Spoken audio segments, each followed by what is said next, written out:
Fool. Watch out for the whore. BlaqSkooz Fools. Watch out for the whore. Welcome to the BlaqSkooz Fools Show. This is What up? Coobie. Yo, this Black School Bo. And this is your boy, Professor Luck, in the building. Yo, listen, man. I need you people to log in and email us. Let us know what you want us to talk about. Let us know how you feel about the show. Let us know if Bo still talks too much. Let us know. Go to BlaqSkoozFools@gmail.com. That's BlaqSkoozFools@gmail.com. And then you can go to our YouTube page and check it out at YouTube.com/BlaqSkoozFools. And check us out on Sunday night at 8 o'clock live. You can see us at 8 o'clock. You can hear us at 7 o'clock on Sunday nights. Check it out, man, on CBTV Radio. You can listen to it on Radioline, radio.net, live 365. Yo, check us out. Yo, so let's the topic for the day, man, with everything going on. You know, we always try to keep a positive vibe with a lot of our content. So I want to talk about, should kids go to college, right? So today, the average price of college is about $36,000 for private institutions. And in-state, the average tuition is about $26,000. And for out-of-state, the average tuition is about $26,000 per student. And for in-state, the average price is about $11,000. And that's probably just for the classes. That's probably not even to stay in the dorms or whatever. So should kids go to college? Luck, what you think, Professor Luck? I'm going to say in high school, they should know, the parents should know if their kid is ready for college. I'm not going to say college material because I believe anybody can be college material, but based on those prices you just gave us, I'm not rich. I don't think nobody on this panel is rich. We can't afford to send our kids or any kids to school that's not going to take it serious, And I was talking to my wife. I said, the way we would know if our daughter's ready for college is if she goes for free. That means she did everything she was supposed to do while she was in high school, to get to that point. I mean, that's real talk, though. Like, by me being a teacher and, two educated parents, like, we know she's ready to go to college if she's going for free. If we got to pay for it, that means she didn't take high school as serious as she's supposed to, because there's too many opportunities right now for kids to go rather with grants or scholarship, financial or academic, for free. Whereas, if we got to pay for it, that means we ain't do something right. So Can I do a rebuttal? Go ahead. Real quick. You say that, but she can be ready. But the question is, and not just, from your parenting standpoint, but a lot of kids are great students, but guess what?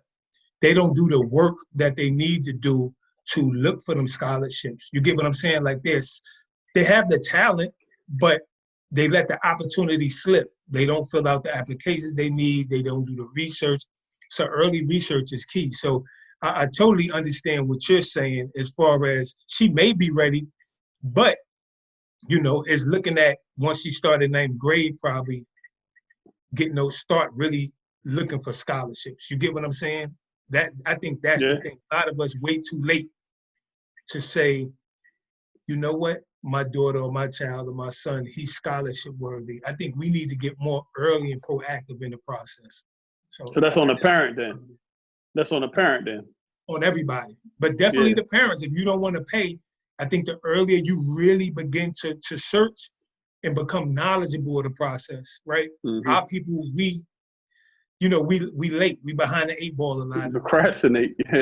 Yeah. We always think we got another day. So I think that's definitely a key point. But I definitely think that's one of the keys that we want to think about is getting out there early. Don't wait till your senior year, last semester, and start trying to fill out scholarships. That money is gone. You get what I mean? Yeah. Well, in New York State, New York City, we are basically have a good program that we have right now. If the family makes $125,000 or less, They go for the free. kid could go to school free in New York State or New York City. So the CUNY schools, the CUNY means City University of New York, and then the SUNYs is State University of New York. They could go to school for free. You know what I'm saying? So we basically need in New York. Is that community college or all colleges? No, that's 4-year schools. Yep. That's a 4-year school. And we need to, in New York, we need to take advantage of that. You know what I'm saying? Is that the only, Coobie, is that the only qualification? Is the parents cannot, they cannot make over $125,000 a year. So it don't got nothing to do with their GPAs or nothing like that? Well, you have to take the SAT to get into any 4-year school. So that has to, they have to do that. But I don't think they have to be a phenomenal. So if they qualify, get, like 1,200 or anything like that. They just need to be probably in good standards. They don't have to be, top notch or top in the class. It's like they just have to have the highest requirement to get into the college, whatever that is. I don't know the numbers. I used to know, but I don't know. The lowest, the minimum, whatever the criteria, right the there, criteria. the requirement. And that's the problem. That's the problem right there, though, Coobie. Like, it's harder for a regular kid that's not an athlete to get into the college because of those minimum academic requirements. Like, a lot of times, if you read the applications, like, you got to have like a minimum of like a 3.5 and a certain thing on your SAT. Where athletes is lower because they're athletes. Like, you can have like a 2.5 and get like a 900 on your SATs, whereas you're a regular student, it has to be way higher. So but right now, as far as when it comes down to anything for college right now, you ain't got to do nothing. You just got to apply right now because school was shut down. Yeah.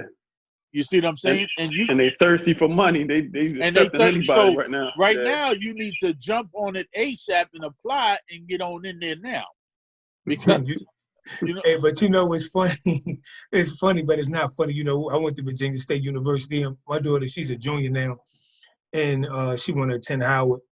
And we were just looking at like acceptance rates because I tell her acceptance rate is a real thing. So I think Howard had like a 40% acceptance rate. And she said, "Dad, look at Virginia State. Virginia State had a 91% acceptance rate." She was like, "Oh, y'all just let anybody in." I said, "No, we just got space for everybody." Yeah, that's a good rebuttal.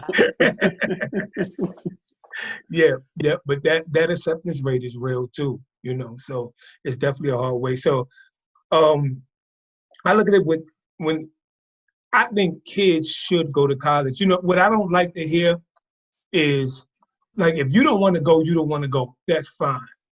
But I think sometimes kids take the scapegoat of, I'm not college material because they heard somebody else say it. You get what I'm saying? How do you know if you never tried? I got my best grades in college, really. Yeah. I've gotten my best grades in college. I think it was easier. Yeah, it was easier that's what people fail to understand. And I'm not going to say college is for everybody, because my thing is this: if you know what you want to do and you striving to be that, then you do that. But you at least need to have some type of plan, right? I think some people try to just scapegoat because, when you're growing up, I know when I was growing up, when I was in school, probably about 6th, 7th grade, I'm like, man, I can't wait to 12th grade because I'm not going back to school no more. But then as I got older playing basketball, my thought pattern changed. Right now, I want to, you seeing college basketball, it's like, okay, I think I can hang with that. I want to try that out.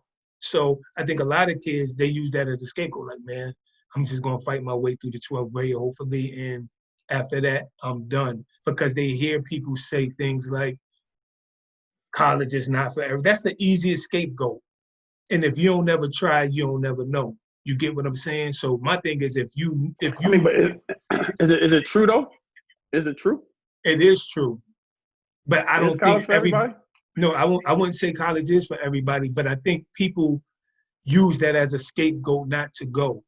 I think it's an easy cop out. I think it's a cop out when it really ain't. It ain't for you though. Like, what if you want to be a barber or a beautician? Yeah, that's what I'm saying. You got a plan, right? You got a plan, right? But you see, if to me, if you want to be those things, I feel you should still go to college and you should take a business. Now You just because you're a barber, that don't mean you just gonna be there cutting hair all day and that's it. That's now you got a business. Now you own it. You got your business underneath you. Now you can run the whole. You know, you can do a whole lot more. Own your barbershop, and not only that, you can cut hair while you in school, so you could be learning and making money. We had a barber on the team named Zoe, and that's why my hairline looking like it is today. So, yeah, it ain't there. Right. So we also gotta be very transparent and let them know that just because you went to college, it does not guarantee you a good job. You know, a lot of times we sell these kids false realities and hopes, and they come out of college in debt with no job lined up. You know, there's a lot of people that go to college for a certain thing and they end up being something completely different once they graduate. Yep. You know, so they got to have a plan, like you were saying, like, because you just don't want to go and come out with a piece of paper to put on your wall, and that's all you got from it. You know, the internships, once you're in there, like, you got to have a plan, because a lot of people do things based on how much money they think they're going to make once they get out of college. You know, like that's what they pick. That's what their major is. Or I want to be a doctor, or I want to be a lawyer, because it's based on how much money they think they're going to make. They pick these majors that they think are cool, but I'm like, what kind of job you going to get with that kind of degree?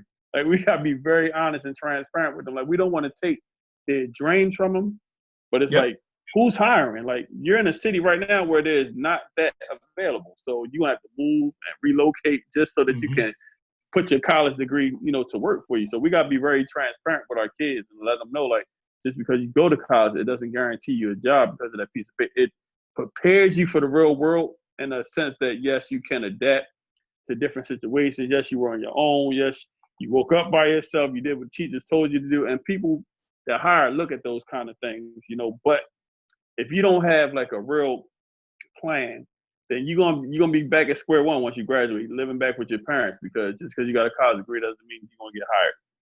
I think I would advise our people too, when they finish college, move back in with their parents. And this just going off topics. I think a lot of times we push our kids out the house when we shouldn't, and I think a lot of times that makes them have to rely on us most, because if you bring your kid back home and let them save money, right? Or you can give them money. Like I know when I graduated from school and I moved back to New York, I gave my mom money. But guess what? When I was ready to move out on my own, she gave me money because she saved that money. You get what I'm saying? So it's like, come back home. We just force our kids, and I think that's one of the things that keep us set back. We force our kids out, or not really force them out, but like, hey, you independent, you're on your own now. But they don't have that nest egg, or you know, that they haven't felt that level of responsibility. I think we need to teach them and kind of groom them a little more to be ready for the real world, so that they won't always have to come back and get money. Or you get what I'm saying? I think, like saying, yo, you it's like having a kid. Just because you have a kid, that don't mean that you're ready to really be a dad. You have to learn the traits. So bring your kid home. If they paying you some rent, try to save some of that rent money if you can. And then when it's time for them to move out, help them so they don't have to try to acquire any type of debt. But let me give you two real quick stories on what you said, Luck. One, my daughter, which have a master's degree now, and I'm very proud of her, my oldest daughter. When she went to Bowie State, when she graduated from Bowie State, she called me a month later after she graduated, frustrated. I said, what's wrong? I can't find no job. I said, you know, jobs just don't land like that. You got to be patient. She was like, well, how long it took you to get a job? I said, in my field, it took 6 months. She was like, oh. I said, well, you got a little while to go before you start, you know, calling me to complain. You get what I'm saying? So I totally get what you mean by that. But in another story, how you talk about the profession, you was talking about the profession and people getting jobs in the profession based off money. I'm going to keep it totally 100 with you now. You know, before I went to Virginia State, I did go to Bowie State. Now, my uncle, he was probably the first person to go to college that I know of on my dad's side. And he always talked about like business, because he was a business management major. He went to Longwood. And he was talking about business management. Yeah, that's super false. He went to Longwood University. That's crazy. Y'all got me. But he went to Longwood, and he was kind of, you know, I was this city kid from New York living in Richmond, Virginia now, and he was kind of, you know, introducing me to college stuff. And, you know, he would talk to me about going to school. And, you know, I looked up to him and was like, okay, so what you majored in? He was like, business, because it gives me the versatility to go any direction. So when I went to Bowie State, I majored in business. My first business management class, I get in the class, we in a textbook, it showed the majors. Computer science was like the top major, making like 38,000 coming out of school. It had business management, was making about 29,000. I left the class on the first day and switched my major to information systems, just like that. I mean, so I totally get what you mean about just making sure your field has the money in it, because it could have went left for me. You get what I'm saying? It just so happened that computers did catch fire, but I did look in the book, and I remember that list clear as day. It had accountants in it, computer people, business people, like the type of money they made from an entry-level standpoint. And I ran right up out that class and went straight to change my major. So definitely, definitely. Then I mean, yeah, they also gotta like realize like it's certain classes that you have to take more serious than others. Like you definitely need like a networking class and a public speaking and communication. Like, because if you can't articulate your thoughts, you know, then you're lost, because you're gonna have to get interviewed by somebody eventually. You know, you can look good on paper, but once you can't articulate it with your words, then you lost. And the whole networking part, sometimes like people get lucky and don't have to go to college because they know somebody, you know, but everybody's not that lucky. So once you get to college, you have to learn how to network. You know, yeah, you got to learn how to network. Like I know people from all around the country now because of college, you know, networking. Anywhere I can go, almost any state in the United States and know somebody. That's you know, the and great that's what thing. The job is basically like knowing somebody. Yeah, that's what college does. Like it gives you a great opportunity to meet different people and network. But you can't stay in your bubble. You have to be social. You know, I ain't saying go out and party all the time, but ain't nothing wrong with it. But you got to get out of your bubble and become something. A lot of people change who they are and they become different people once they go to college. So yeah, let's take a break. It's an experience that. Yeah. So let's take a break right there. When we come back, we'll definitely discuss that. We'll look at the pros and the cons of going to college. You're listening to Black School Fools, and we'll be right back.